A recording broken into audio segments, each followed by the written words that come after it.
Axial compressor. और ये axial compressor जो है, नाम से ही हमें जैसे पता लग रहा है कि यह क्या है कि एक्सिस के साथ साथ चलेगा।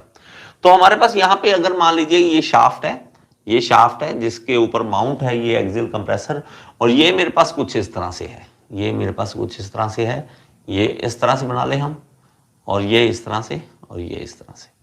ओके, इसमें दो तरह का होता है। देखिए सॉरी, ये एक्सिस यहां बना लेना बेटा, यहां पे बना लेना, ठीक है, थोड़ा सा इधर नीचे। ओके, ये शाफ्ट सेंटर में आ जाएगी, और यहां से भी शाफ्ट जो है वो सेंटर में आ जाएगी, यहां से भी शाफ्ट सेंटर में आएगी। और इसमें जब मूव करेगा तो इसमें दो तरह के ब्लेड्स होंगे बेटा। एक होता है स्टैटिक रोटर जो मूव नहीं करेगा, रोटर, और दूसरा हमारे पास होगा रोटर, और ये दूसरा जो होगा रोटर वो होगा हमारे पास मूविंग, या इसमें हम कह देते हैं कि हमारे पास जो डायनेमिक या हमारा मूविंग रोटर, जो मूव कर रहा होगा, मूविंग रोटर। और इसकी सीरीज होती है, पहले हमारे पास मूविंग, फिर फिक्स मूविंग, इस तरह से चलते जाएंगे।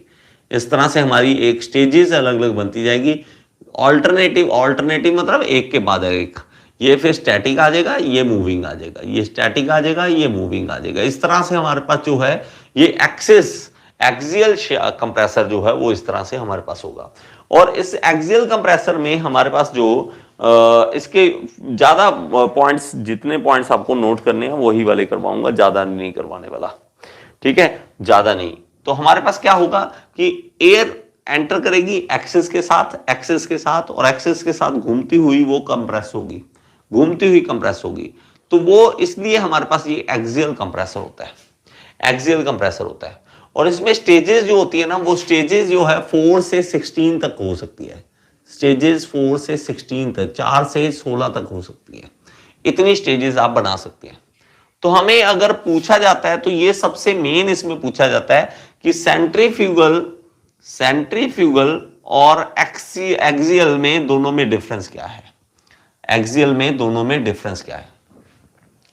सबसे पहला हमारे पास क्या है कि जो एयर का फ्लो हो रहा है, एयर फ्लो वो किस तरह से हो रहा है इसमें हमारे सेंट्रीफ्यूगल में हमारे पास आता है नॉर्मल टू द एक्सिस। हमारे पास फ्लो किस तरह है, normal to the axis. Air flow in centrifugal compressor is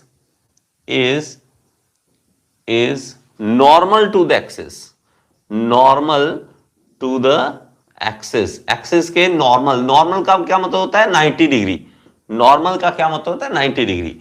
और इसमें हमारे पास जो एक्सियल में है air flow will be parallel to the axis, parallel होता है। इसमें हमारे पास सेकंड में इसमें लिखते हैं मेन पॉइंट, मैन्युफैक्चरिंग कॉस्ट इसकी कम है, मैन्युफैक्चरिंग कॉस्ट जो है इसकी कम है। तो मैन्युफैक्चरिंग कॉस्ट कम है तो भाई इजी, आसान है खरीदना उसको, कहीं दुकान से खरीदना आसान है, ठीक है। और मैन्युफैक्चरिंग कॉस्ट कम है, और रनिंग कॉस्ट भी कम है, कॉस्ट इज लेस, ये कम है। लेकिन हमारे पास यहां पे क्या है, द कॉस्ट इज हाई, दोनों कॉस्ट इज हाई। मैं थोड़ा लिखने में थोड़ा सा ऐसा ही हूं, प्लीज आप पूरी लाइन लिख लेना इसको। The manufacturing and running cost is high, तो मैं थोड़ा सा कम लिखता हूं इसको। Okay, the starting torque is low, मतलब इसको स्टार्ट करने के लिए जो टॉर्क चाहिए, जो ताकत चाहिए वो कम है, कम ही रिक्वायरमेंट है, टॉर्क इज लो। उसको चलाना इजी है, इसको चलाना जो है हमारे पास मुश्किल है। The starting torque is high, the starting torque is high. Okay, और इसमें हमारे पास एक होता है कि लार्ज फ्रंटल एरिया, इसको लिख लीजिए, इसका फ्रंटल एरिया मतलब जहां से एंटर करना है, लार्ज फ्रंटल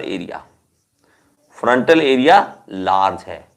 और इसमें हमारे पास क्या है, लो फ्रंटल एरिया, लो फ्रंटल एरिया। Okay sir.